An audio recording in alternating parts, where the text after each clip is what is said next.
हाँ जी। कैसे बैठेंगे? बेटा अध्याय 8 हम लोग कर रहे थे। पहले हमने गुणा करना सीखी बीजीय व्यंजकों की, फिर हमने सर्व समीकरण शुरू की थी। पहली सर्व समीकरण हमने की थी a धन b पे घात 2 बराबर a पे घात 2 धन 2ab धन b पे घात 2। अब a प्लस b पे घात 2 का ये थी a माइनस b पे घात 2। जब इसका किया था तो इसका मतलब था a पे घात 2 ऋण 2ab धन b पे घात 2। ये दो सर्वसमीकरण हम लोग कर चुके हैं 8 ई में और एफ में। ठीक किया था। अब ऐसा समझो, हमने आपको पहले भी सीखा था हम लोगों ने a प्लस b पे घात 2 का मतलब क्या होता है? भाई वर्ग है जी। वर्ग का मतलब a प्लस b की गुणा a प्लस b। यही तो मतलब होता है इसका। गुणा करके भी हम लोगों ने देखा था a ऋण b पे घात 2। इसका मतलब क्या था? a ऋण b की गुणा a ऋण b से।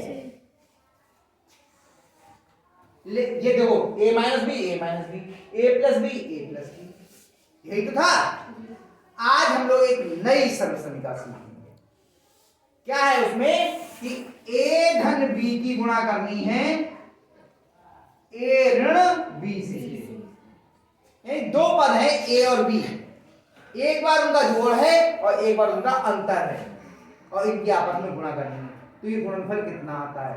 ये गुणनफल आता है a का वर्ग ऋण b का वर्ग। वर्ग का मतलब क्या है? एक ही a से गुणा। ये तो था 3 का वर्ग का, तो 3 का वर्ग का मतलब कितना हो जाएगा? 3 गुणा 3, यानी 3 तिया 9। हमने कहा 7 का वर्ग मतलब 7 गुणा 7, कितना उत्तर हो जाएगा? 49।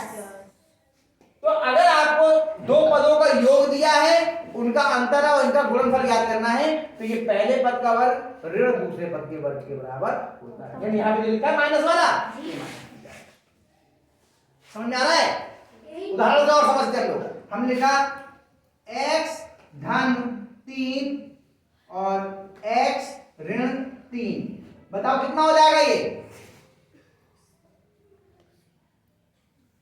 इसमें पहला पद कितना है और दूसरा पद कितना है? 3। तो पहले पद का वर्ग माइनस दूसरे पद का, यानी कि x का वर्ग माइनस 3 का वर्ग बराबर x का वर्ग, तो x का वर्ग ही आ जाएगा, ऋण 3 का वर्ग 9 हो गया। कठिन है? थोड़ा बहुत नहीं है, पक्का? चलो और करते हैं उदाहरण।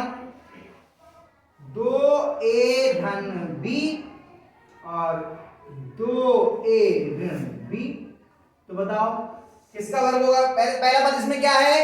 2a और दूसरा पद कितना है? b। तो हम क्या लिखेंगे? 2a का वर्ग ऋण b का वर्ग। ठीक है? सही है? कोष्ठक लगेगा। शाबाश, समझ में आ गया ना? किसमें कोष्ठक लगेगा? 2a। तो जब हम लिखेंगे तो 2a को लिखेंगे कोष्ठक में, अन्यथा ये वर्ग केवल 2 को मिलेगा, वो a को मिलेगा, 2 को नहीं मिलेगा। तो कितना हो जाएगा ये? 4 a घात 2 माइनस, इतनी बात समझ में आ गई? पक्का? बिल्कुल पक्का। चलो भाई, अगर समझ में आ गई तो फिर हम लोग इसको हल करें आगे। पहला सवाल देखो क्या है? 5 यहाँ पे क्या अभ्यास? पहला सवाल 5 धन x और 5 ऋण x। पहले सवाल तो है ये। आदेश है, हिम्मत आ जाए जल्दी से। देखो आदेश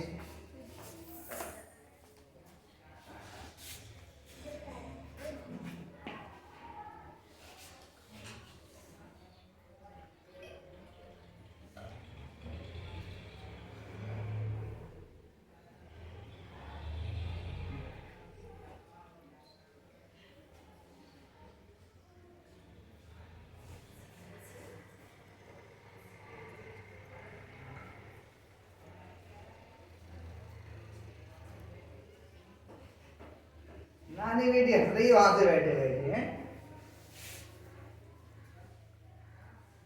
आप बता रहे हो तुम करोगे?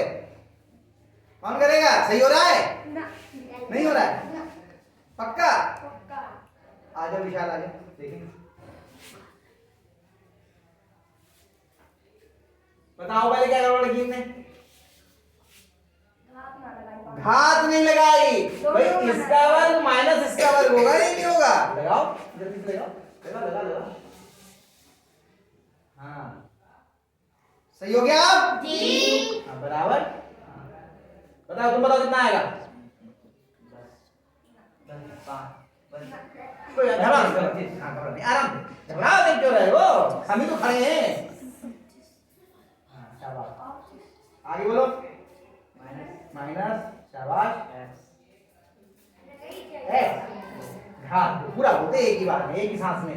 x फिर रुक गए, फिर घात दो, फिर तो बोलोगे तो कहेगा x रहेगा। जा बहुत बढ़िया, आया समझ में जी? चलो एक और करें।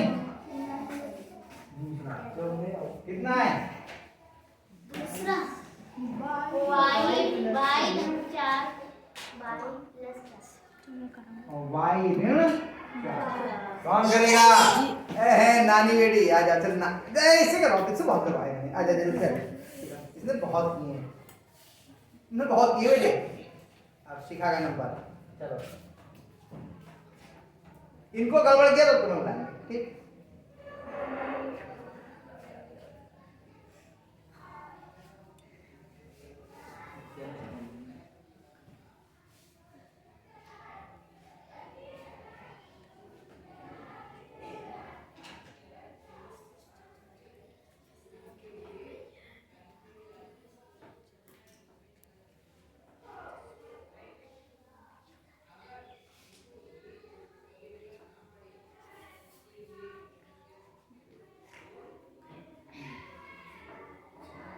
हाँ नानी बेटी ठीक है?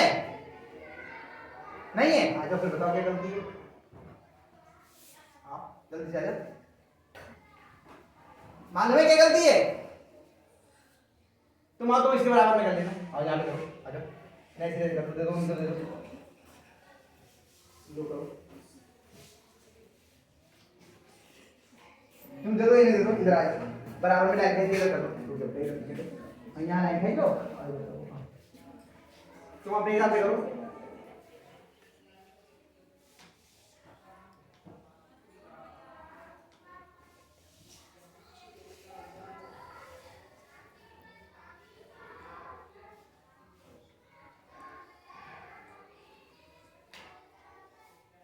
हाँ 4 पे घात 2 का मान 16 है तो फिर घात थोड़ी लगेगी। नहीं, आप लोग पहले पिछली वाली सरसम का में भी गड़बड़ कर रहे थे, बाकी ठीक है नहीं है? बताओ समझ क्या गलती है? माइनस का चिन्ह लगेगा। इनकी देखा देखी हमने भी प्लस लगा दिया। आया शिखा समझ में? चिन्ह काय का लगना है इन दोनों के बीच में? माइनस। आगे का समझे? देवती आई पक्का? जाओ कर दो। 2 सवाल, ये वाला गलत है, ये वाला गलत है। अब 2 भैया बनाने में देखो ऐसे ही बनाना, 2 ऊपर से गोल नहीं करना है, ठीक है? ध्यान रखो इस बात का। मैंने ये मिटा दिया, ये वाला ठीक है, ठीक? अब ये 2 सवाल मैंने करा दिए। आपके आगे के जो सवाल है उनको आप लोग कहां तक करेंगे कोशिश? चौथे तक आप लोग खुद कीजिए, उसके आगे फिर हम लोग देखेंगे, ठीक है? कर लीजिए, चलिए इसको आ रही है, फिर आगे की बात।